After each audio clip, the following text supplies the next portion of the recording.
وقف امینڈمنٹ بل 2024 کو 8 اگست 2024 کو لوک سبھا میں انٹروڈیوس کیا گیا تھا۔ اس بل کا مقصد وقف ایکٹ 1995 میں کئی سگنیفیکنٹ تبدیلیاں لانا ہے تاکہ وقف پراپرٹیز کی مینجمنٹ میں ٹرانسپیرنسی اور اکاؤنٹیبلٹی کو انہینس کیا جا سکے۔ ابھی کا بہت بڑا مدعا چل رہا ہے انڈیا میں کہ وقف امینڈمنٹ کو لے کر، جو کہ ایکٹ نام تبدیل کرنا ہے۔ بل پرپوز کرتا ہے کہ وقف ایکٹ 1995 کا نام تبدیل کر کے یونائٹڈ وقف management empowerment efficiency and development act 1995 رکھا جائے۔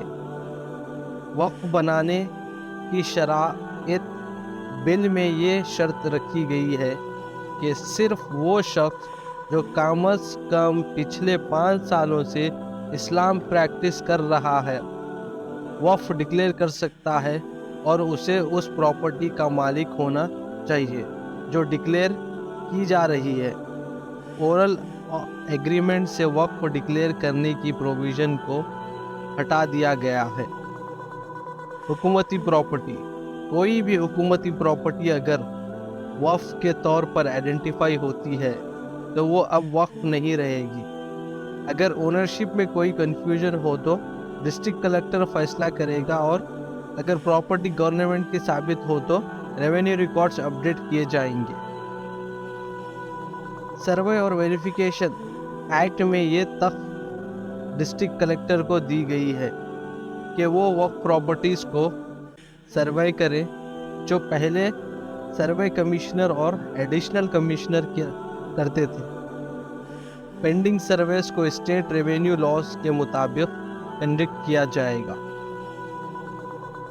سینٹرل وقف کونسل بل پروپوز کرتا ہے کہ سینٹرل وقف کونسل کے 2 ممبرز نان مسلم ہونے چاہیے، اور ایم پیز، فارمر ججز اور ایمینمنٹ پرسنز کو کونسل میں شامل کرنے کے لیے ان کا مسلم ہونا ضروری نہیں ہے۔ اس میں مسلم خواتین کو بھی شامل کیا جائے گا۔ وقف بورڈ: اسٹیٹ گورنمنٹ کو یہ اختیار دیا گیا ہے کہ وہ MPs, MLAs, MLCs اور بار کونسل ممبرز کے بیک گراؤنڈ سے ایک شخص کو وقف بورڈ میں نامینیٹ کرے۔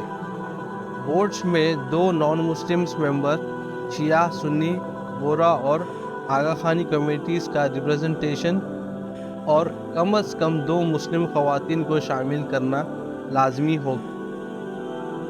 ٹریبونلز: بل مینڈیٹ کرتا ہے کہ اسٹیٹس وقف پراپرٹیز کے ڈسپیوٹس کو ایڈریس کرنے کے لیے ٹریبونلز بنائے، جن کا چیئرمین وہ ہوگا جو کلاس 1 ڈسٹرکٹ سیشن یا سول جج کے برابر رینک رکھتا ہو۔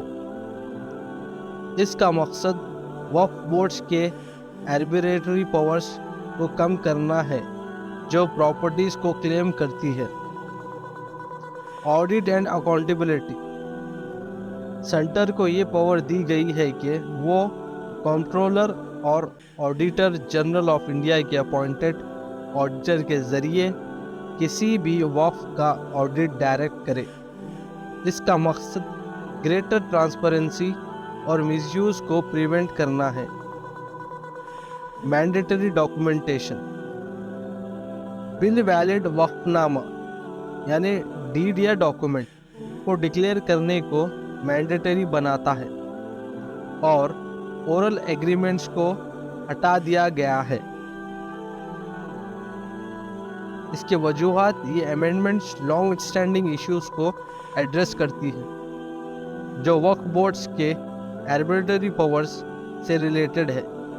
اس سے وقف پراپرٹیز کے مینجمنٹ میں ٹرانسپیرنسی اور اکاؤنٹیبلٹی انہینس ہوگی۔ عورت اور نان مسلم ممبرز کا شامل ہونا وقف بورڈز اور سینٹرل وقف کونسل میں انکلوسیوٹی اور ریپرزنٹیشن کو پروموٹ کرے گا۔ پرپوز چینجز کو وڈسپریڈ کونسل سے پروموٹڈ کیا گیا ہے جو کرنٹ فنکشننگ آف وقف بورڈ سے ریلیٹڈ ہے۔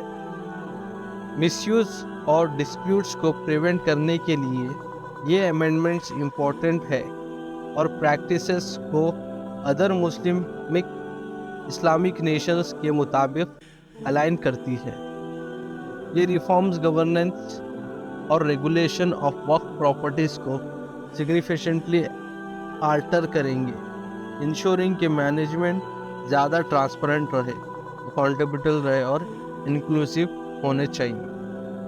ابھی کے لیے جو یہ مدعا اٹھایا گیا ہے وقف امینڈمنٹ کے لیے، اس کے حصے میں کیا امینڈمنٹ چینج ہوگا یا نہیں ہوگا، اس کے لیے بہت سارے پارٹیز بھی اگینسٹ ٹھہرے ہیں، بٹ اس کا ڈیسیجن آنے والا ہے بہت جلد کہ امینڈمنٹ ہوگا یا نہیں ہوگا۔